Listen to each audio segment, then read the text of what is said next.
Ésaïe chapitre 4 pour notre étude. Nous continuons à travers ces écrits du prophète Ésaïe que le Seigneur a suscité quelques 500 ans avant la venue de Christ. Et jusque-là, nous avons vu un message de condamnation que Dieu a donné à Ésaïe de prêcher de son jour. Mais ici, dans le chapitre 4, nous avons un chapitre court. Il n'y a que 6 versets, mais quand même puissant. Et c'est ici que nous voyons décrire l'œuvre du Seigneur Jésus-Christ lorsqu'il devait venir dans le monde, lorsque le temps fut accompli en tant que le Messie de Dieu. Et je vais lire le chapitre entier, mais nous allons prendre le temps aujourd'hui simplement de voir les 2 premiers versets. Et je voudrais vous parler du germe de l'Éternel. Le germe de l'Éternel. Ici, c'est écrit dans le premier verset d'Ésaïe 4, « Et 7 femmes saisiront en ce jour un seul homme et diront, nous mangerons notre pain et nous nous vêtirons de nos habits, mais fais-nous seulement porter ton nom. Enlève notre opprobre. » En ce temps-là, et voilà le terme duquel je tire le titre, en ce temps-là, le germe de l'Éternel aura de la magnificence et de la gloire, et le fruit du pays aura de l'éclat et de la beauté pour les réchappés d'Israël. Et les restes de Sion, les restes de Jérusalem seront appelés saints. Quiconque à Jérusalem sera inscrit parmi les vivants, après que le Seigneur aura lavé les ordures des filles de Sion et purifié Jérusalem du sang qui est au milieu d'elle, par le souffle de la justice et par le souffle de la destruction, l'Éternel établira sur toute l'étendue de la montagne de Sion et sur ces lieux d'assemblée une nuée fumante pendant le jour et un feu de flamme éclatante pendant la nuit, car tout ce qui est glorieux sera mis à couvert. Il y aura un abri pour donner de l'ombre contre la chaleur du jour, pour servir de refuge et d'asile contre l'orage et la pluie. Alors, Dieu voulant, la prochaine fois, nous allons voir les versets 3 à 6. Mais pour introduire ce chapitre, nous allons considérer ensemble le sens de ce qui est prophétisé ici concernant le germe de l'Éternel. Alors qu'au jour d'Isaïe, tout était corrompu dans le pays et l'Éternel préparait le peuple à la destruction aux mains de Babylone. Mais voici cependant un message d'espoir pour le reste. Voilà ce qu'ils sont appelés ici les restes dans le verset 3, ou bien les réchappés d'Israël. Cela représente les élus de Dieu que Dieu a préservés, même à travers la destruction qu'il devait envoyer dans le pays, et préserver ce reste pour accomplir sa gloire lorsque il ferait miséricorde et grâce. Alors, cela nous démontre que ça n'a jamais été dans la pensée de Dieu de complètement détruire le pays de Juda. Et on peut se poser la question pourquoi. Ce n'est pas parce que Judas était mieux que les autres que Dieu avait déjà envoyés en captivité, mais c'est parce que Dieu avait déjà promis à David qu'il préserverait une postérité de cette tribu de Juda et que cette postérité devait venir s'asseoir sur le trône de David. Cela devait s'accomplir non pas à la fin des temps, comme beaucoup vont prendre un passage comme ça pour dire non, cela s'applique dans l'avenir. Nous allons voir que tout ce qui est écrit ici s'est accompli déjà dans la venue du Seigneur Jésus-Christ au premier siècle. Et comme Paul a écrit dans Galates chapitre 4 et le verset 4, lorsque les temps furent accomplis, exactement comme Dieu avait prophétisé, cela s'est réalisé. Alors, avant de continuer, qu'est-ce que le germe? Quand on parle du germe en biologie, je ne suis pas un professeur de biologie, mais quand même, je peux savoir le sens de ce terme germe en biologie.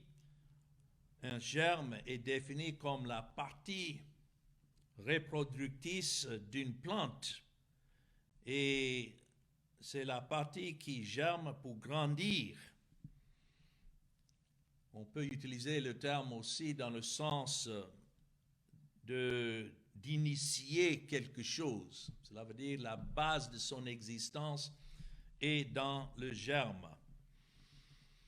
Donc, c'est le premier rudiment dans la biologie d'un nouvel être végétal qui apparaît dans l'ovaire par le fait de la fécondation.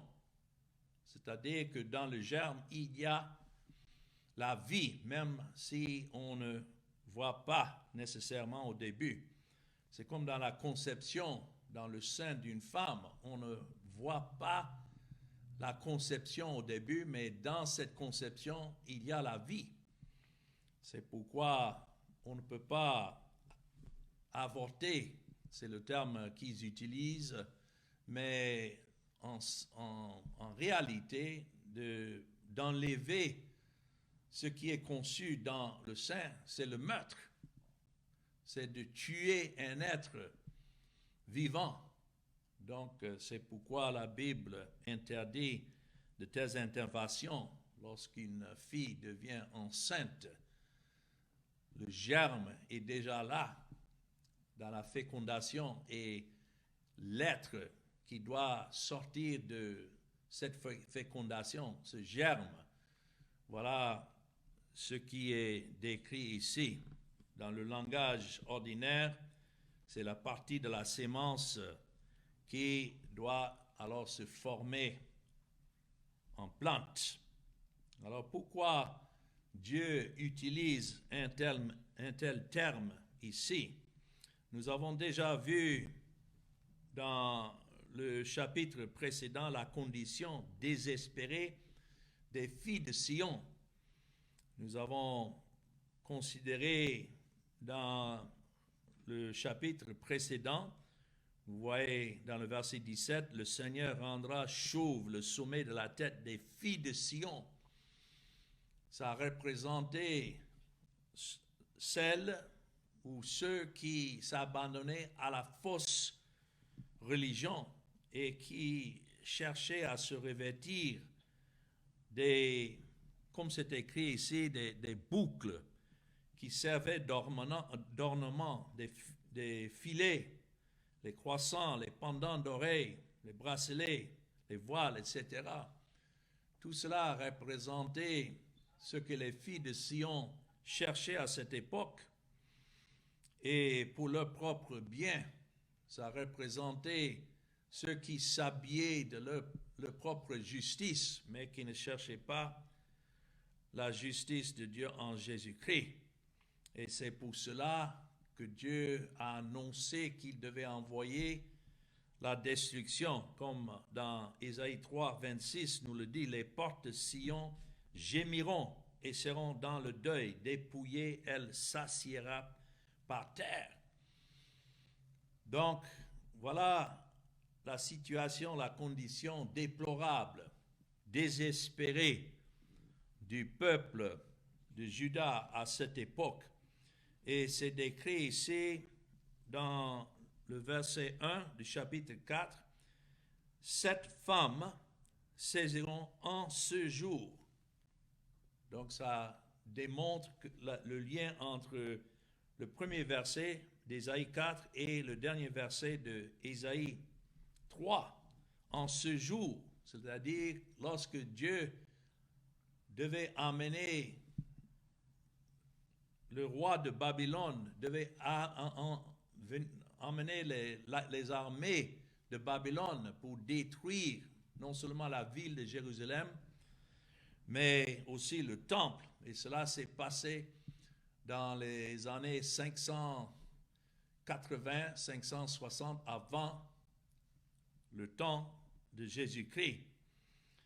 Donc, à la suite, voilà ce qui est en train de décrire ici. En ce jour-là, 7 femmes se saisiront d'un seul homme en disant « Enlevez notre opprobre ».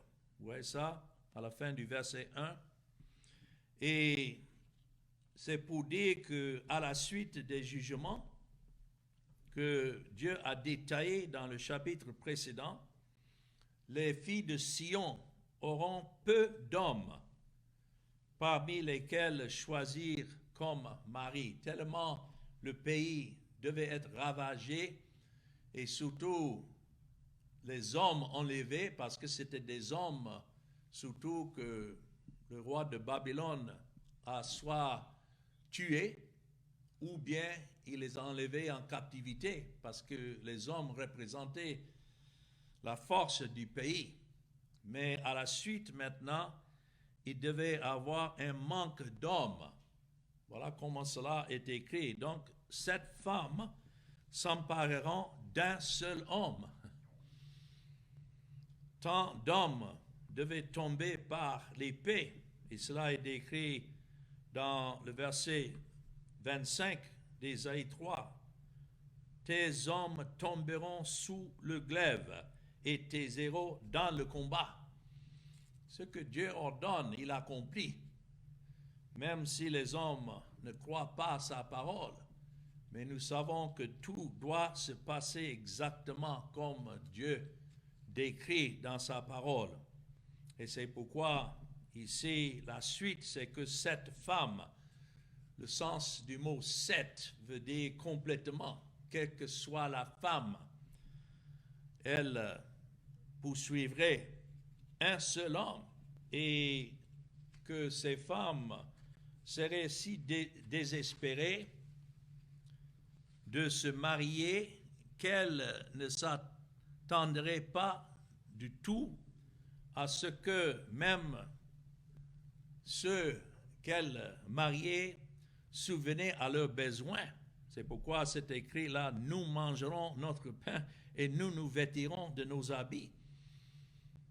C'est une manière de dire qu'elles étaient si désespérées qu'elles acceptaient de continuer à pourvoir à leurs propres besoins, même si le mari ne pouvait pas, à moins que l'opprobre leur soit enlevé. Cela veut dire que c'était une honte pour une femme à un certain âge de ne pas être mariée. Donc, c'est une manière de dire ici, laissez-nous seulement être appelés par votre nom. Donc, au lieu de cela, il suffirait de simplement prendre le nom d'un mari, qui qu'il soit, pour que le reproche d'être célibataire et surtout sans enfant. Le but ici de se marier, c'était de pouvoir avoir des enfants et relever maintenant une postérité que de vivre et de mourir seul, tellement était l'opprobre. Mais je dois dire que dans un sens plus large, Cela montre que ce n'était pas pour les femmes d'être trop désespérées pour le mariage. Et pour cela, elles étaient prêtes à se marier imprudemment.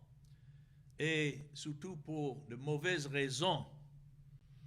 Et donc, en tout cela, je vois un exemple aussi d'un peuple qui est désespéré et qui cherche n'importe quel moyen de se délivrer ou de se sauver. Ça représente surtout la fausse religion. Et je dois dire que tel était notre cas avant qu'il a plu à Dieu de révéler Christ en nous et de nous attirer à lui comme le seul vrai mari. Nous étions aussi dans cet état désespéré. Et pour cela, nous poursuivions n'importe quoi et n'importe qui comme refuge et aide, comme des femmes stupides. Paul donne cette description surtout dans 2 Timothée chapitre 3 et le verset 6. Donc c'est symbolique des gens qui ne connaissent pas Christ, qui courent par-ci, par-là et qui cherchent n'importe quel mari dans le sens de religion, de pouvoir s'attacher à n'importe quoi, pensant par là avoir une certaine paix. Mais dans 2 Timothée chapitre 3 et le verset 6, Paul met en garde contre des hommes, et ici il s'agit de faux prédicateurs. Dans le verset 2, ceux-là sont décrits, et surtout dans le verset 1, sache que dans les derniers jours, il y aura des temps difficiles. Donc tout ce qui était prophétisé ici concernant le peuple de Juda, Paul, fanfaron, hautain, blasphémateur, rebelle à leurs parents, ingrats, irréligieux. Ça décrit là des faux prédicateurs qui étaient nombreux de son jour, insensibles, déloyaux, calomniateurs, intempérants, cruels, ennemis des gens de bien.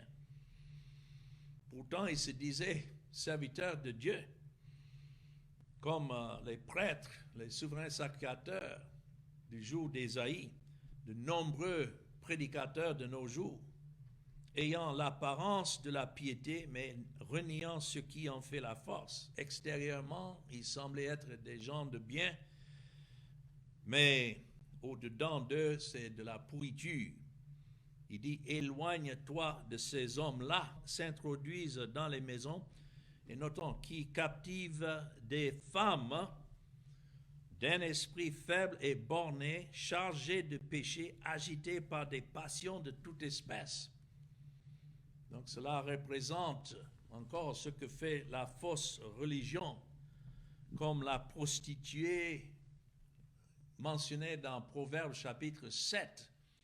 Cette prostituée, c'est comme cette femme qui cherche un seul homme pour pouvoir dire, ah voilà mon mari. C'est ainsi que la prostituée dans Proverbes chapitre 7 représente aussi la fausse religion qui cherche à attirer des hommes envers elle. Et si vous regardez avec moi, c'est écrit dans le verset 26, elle a fait tomber beaucoup de victimes et ils sont nombreux tous ceux qu'elle a tués. Proverbe 7 et le verset 26. Verset 27, sa maison est le chemin du séjour des morts, il descend vers les demeures de la mort. Alors voilà ce qui symbolise ces 7 femmes qui cherchent à attirer un seul homme envers elles afin de porter son nom. Et cela démontre des temps désespérés, comme la fausse religion qui poursuit les pécheurs pour essayer de les attirer envers elles. Mais voilà, ayant dit tout cela, nous arrivons Ésaïe 4, le verset 2, où c'était écrit ici, en ce temps-là, au moment où tout semble être désespéré, en ce temps-là, le germe de l'Éternel aura de la magnificence et de la gloire. C'est contre cet arrière-plan si désespéré qu'éclate maintenant une gloire ou bien une lumière ou bien la magnificence. Et cela représente la beauté et l'éclat de Jésus-Christ lui-même. Voilà où nous trouvons maintenant de l'espoir. Ce n'est pas dans ce qui se passait au pays, mais c'était dans le fait que Dieu avait préservé un reste jusqu'à ce que ce germe de l'Éternel aura de la magnificence et de la gloire. Cela veut dire un germe qui continue à croître jusqu'à pousser la plante et puis de la plante maintenant l'arbre qui représente le Seigneur Jésus-Christ. Cette image est répétée dans Ésaïe chapitre 11. Et le premier verset, si vous regardez là avec moi, Ésaïe chapitre 11, le verset 1, c'est écrit, « Puis un rameau sortira du tronc d'Isaïe. » Isaïe était le père de David. Donc, c'est une autre manière de dire un rameau qui sortira du tronc de David et un rejeton naîtra de ses racines. Lorsque ça parle là d'un rejeton, cela veut dire que c'est une branche qui doit pousser des racines.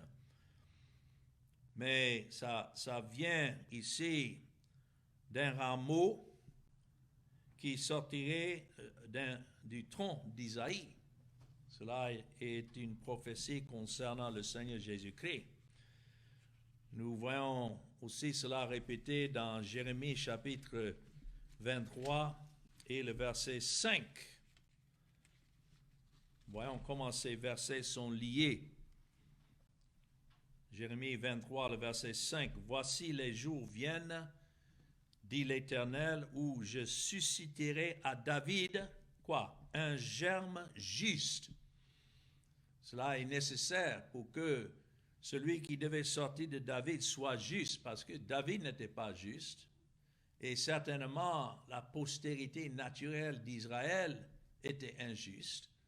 Mais pour que Dieu soit juste et qui justifie des pécheurs qu'il a ordonnés au salut, il fallait un germe juste.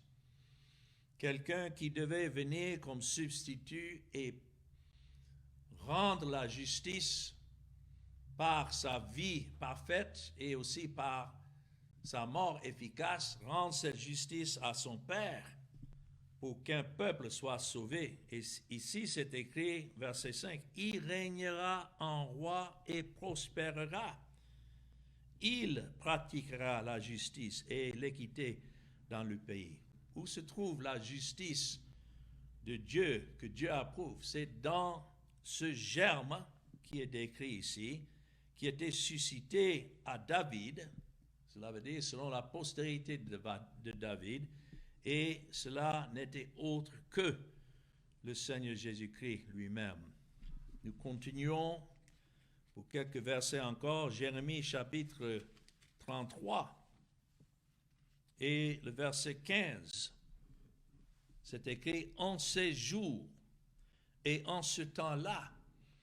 Donc encore, c'est en train d'envisager le jour où le Seigneur Jésus-Christ devait venir dans le monde. C'est écrit, je ferai éclore à David, quoi? Un germe de justice. Il pratiquera la justice et l'équité dans le pays. Donc, ce qu'Ésaïe a annoncé, Jérémie aussi a confirmé. Et puis, lorsque nous arrivons dans le livre de Zacharie et le chapitre 3, Zacharie a prophétisé après les 70 ans de captivité, après que Babylone est venu ravager le pays, Isaïe était un prophète avant ce temps-là. Jérémie était un prophète durant. Cela veut dire Jérémie était à Jérusalem lorsqu'effectivement Nebuchadnezzar a envoyé son armée pour ravager la ville et le temple.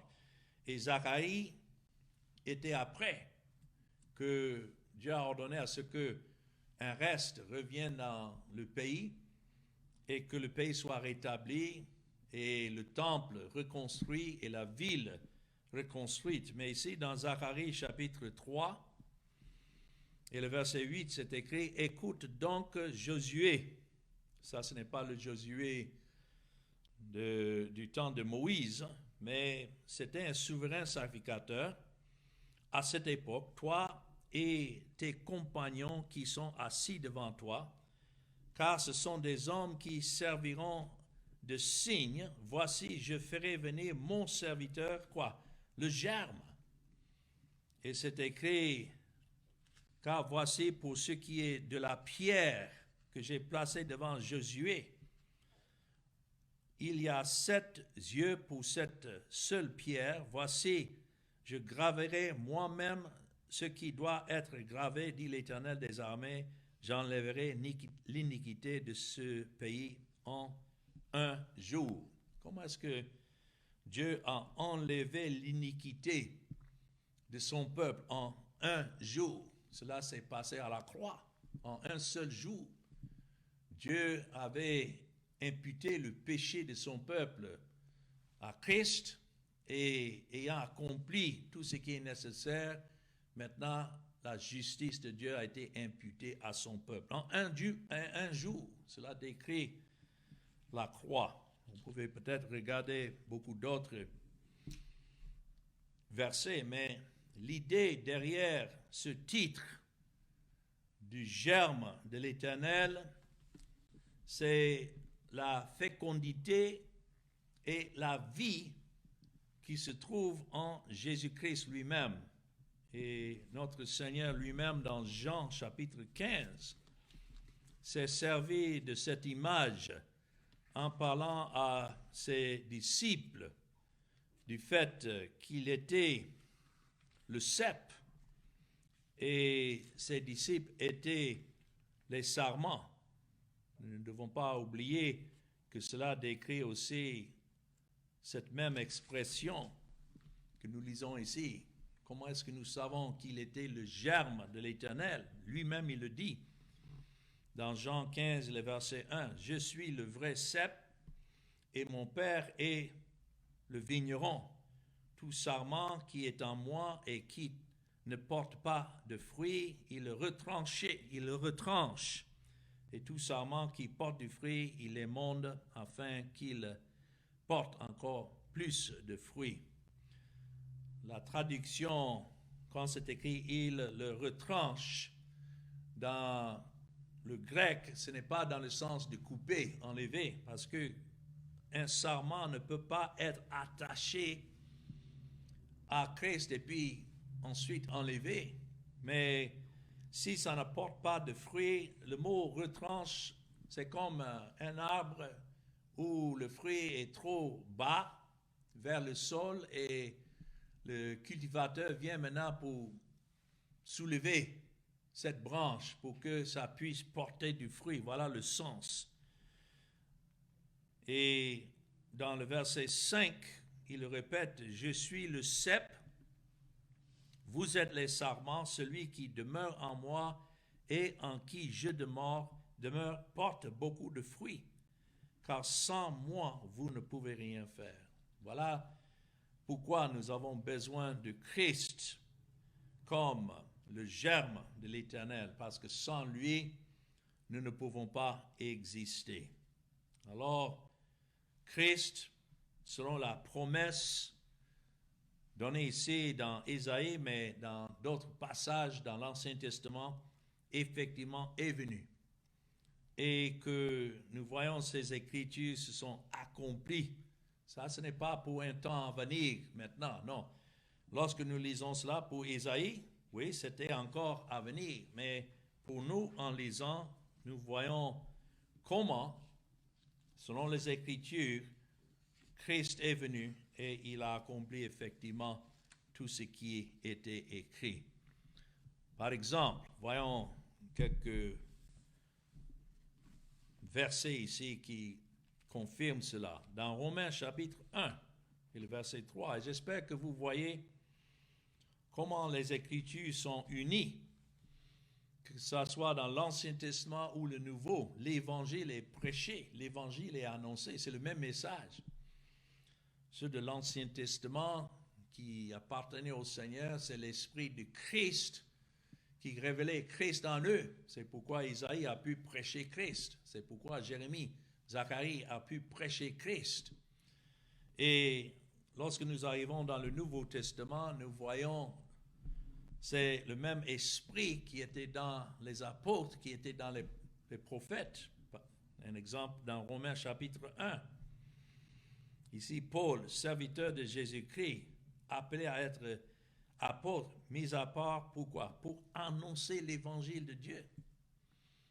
Il faut savoir que ceux du premier siècle, jusqu'à ce que le Nouveau Testament a été accompli, écrit et accompli, ils n'avaient que l'Ancien Testament pour prêcher l'évangile de Dieu.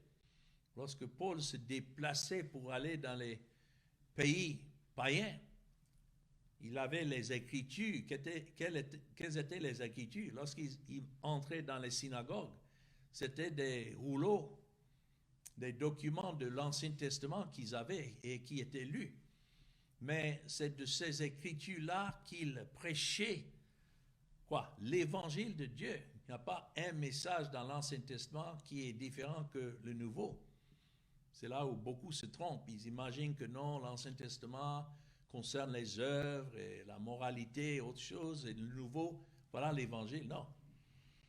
Ici, il le dit bien qu'il était suscité pour annoncer l'Évangile de Dieu, et notons dans le verset 2, qui avait été promis auparavant de la part de Dieu par ses prophètes dans les Saintes Écritures. De quelles Écritures est-ce qu'il parle? De l'Ancien Testament. De quels prophètes? Les prophètes comme Ésaïe, Jérémie, tous les prophètes, Moïse lui-même étant un prophète. Mais quoi? Et qui concerne son fils, voilà, né de la postérité de David selon la chair. Donc voilà le germe qui maintenant en David n'était qu'une sémence, mais lorsque ça fleurit, c'était la personne de Jésus-Christ lui-même. Et c'est écrit dans le verset 4, né de la postérité de David selon la chair. Donc c'est ce que Christ était en tant qu'homme, mais déclaré fils de Dieu avec puissance selon l'esprit de sainteté. Qui était ce germe qui maintenant, au moment voulu par Dieu lui-même, s'est introduit dans le monde? Ce n'est autre que le Fils de Dieu. Et il était né de la chair, c'est comme ça il est devenu homme, né d'une femme, mais déclaré, il était toujours Fils de Dieu, avec puissance selon l'esprit de sainteté par sa résurrection d'entre les morts. Notons, Jésus-Christ, notre Seigneur. Donc, ce germe, selon de l'Éternel, devait certainement fleurir et accomplir exactement ce pourquoi Dieu l'a envoyé dans le monde. Et c'est pourquoi il règne aujourd'hui. Donc, nous voyons ça dans Romains 1:3. Deuxièmement, son couronnement au ciel a eu lieu des années après la mort de David. Nous savons que depuis David jusqu'à ce jour-là, près de 1000 ans ont passé, depuis Ésaïe, 500 ans. Mais lorsque Christ est venu et il a accompli tout ce qui est écrit de lui, il a vécu sa vie, il est mort, il est ressuscité, et puis il est monté au ciel où il règne aujourd'hui. Il y en a qui disent Seigneur. Notons dans Actes chapitre 2 et le verset 29 à 33. Voilà comment Pierre est en train de prêcher ici le jour de Pentecôte. Il dit, hommes frères, qu'il me soit permis de vous dire librement au sujet du patriarche David, qu'il est mort, qu'il a été enseveli et que son sépulcre existe encore aujourd'hui parmi nous. Comme il était prophète et qu'il savait que Dieu lui avait promis avec serment de faire asseoir un de ses descendants sur son trône. Notons, verset 31, c'est la résurrection du Christ qu'il a prévu et annoncé en disant qu'il ne serait pas abandonné dans le séjour des morts et que sa chair ne verrait pas la corruption. C'est Jésus, c'est ce Jésus que Dieu a ressuscité, nous en sommes tous témoins.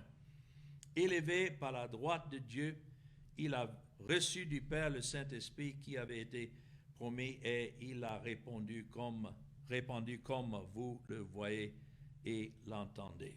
Car David, verset 34, ne s'est point monté au ciel, mais il dit lui-même, le Seigneur a dit à mon Seigneur, assieds-toi à ma droite jusqu'à ce que je fasse de tes ennemis ton marchepied. Que toute la maison d'Israël sache donc avec certitude que Dieu a fait Seigneur et Christ, ce Jésus que vous avez crucifié.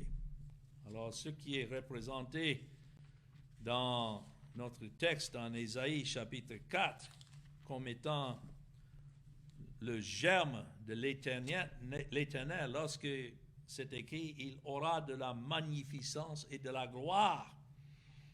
Ça, c'est la gloire de Dieu représentée dans la personne de Jésus-Christ. Et le fruit du pays qui avait son éclat et sa beauté pour qui? Les réchappés. Ce n'était pas pour tout le monde.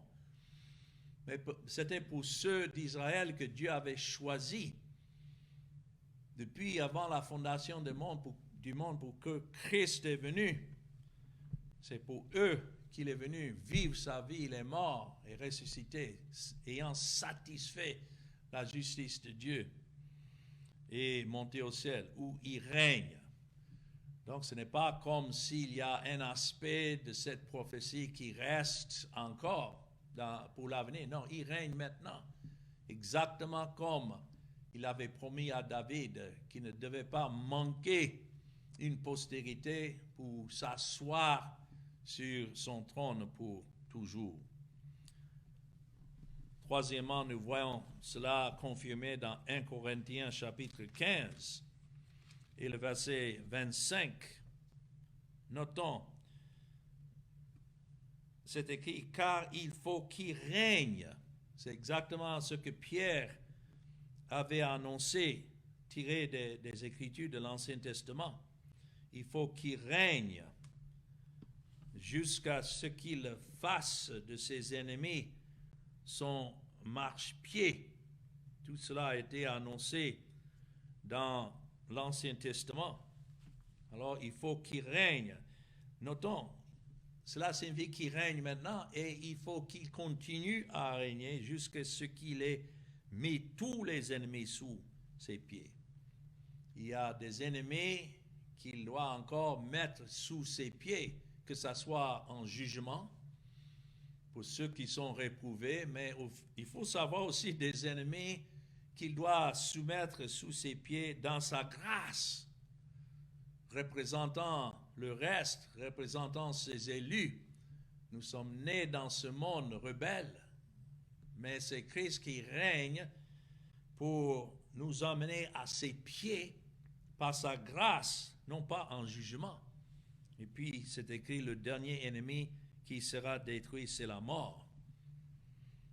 Dieu, en effet, a tout mis sous ses pieds, mais lorsqu'il dit que tout lui a été soumis, il est évident que celui qui lui a soumis toutes choses est accepté. Alors voilà comment Christ a accompli tout ce qui est écrit de lui. Et quelle est aujourd'hui la maison de Dieu? Parce que le germe représente une plante, un arbre, il est l'arbre de vie, mais ça peut aussi représenter le fondement de la vérité qui conduit maintenant à une maison. La conception de la maison, c'est le germe, mais maintenant l'accomplissement, c'est la maison elle-même. Et voilà comment Paul, dans 1 Timothée chapitre 3 et le verset 15, décrit l'Église que Christ est venu bâtir. 1 Timothée 3, 15. Mais afin que tu saches, si je tarde, comment il faut se conduire, notons, dans la maison de Dieu. La maison de Dieu n'est pas faite de briques ou bien de ciment. Il s'agit ici de l'Église de Christ, parce que c'est ça qui est écrit. Il faut se conduire dans la maison de Dieu, qui est l'Église du Dieu vivant, la colonne et l'appui de la vérité. Voilà comment nous, qui sommes prédicateurs de Christ aujourd'hui, serviteurs de Christ, nous devons nous comporter en ce qui concerne la maison de Dieu, c'est-à-dire l'Église de Christ. Comment est-ce que nous devons nous comporter? En lui donnant toute la gloire. Et toutefois, que nous ouvrons la parole de Dieu, ne faire autre chose que prêcher Christ, et Christ crucifié.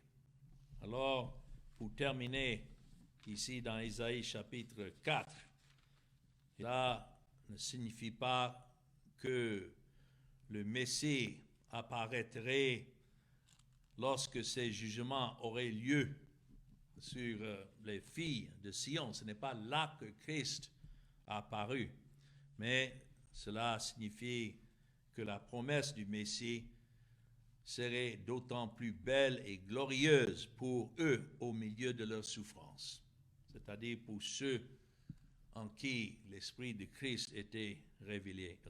Et le fruit de la terre qui est mentionné là, qui était plus excellent et attrayant, c'était pour Israël qui était échappé, les réchappés d'Israël. Nous pouvons nous identifier si nous sommes en Christ, qui ne nous a pas condamnés avec le reste du monde. C'est le résidu préservé par le jugement. Et c'est à cause de la promesse de Dieu en Christ, le Messie, que tout cela devait être autant plus, la promesse devait être plus belle et chère et vivifiante. Et les fruits qui devaient germer de ce germe de l'Éternel, ça représente son salut, le salut pour ceux à qui Dieu a promis ce salut en Jésus-Christ. Alors, Dieu voulant, nous allons reprendre à partir du verset 3 à 6, mais que le Seigneur bénisse la parole que nous venons d'entendre aujourd'hui. Amen.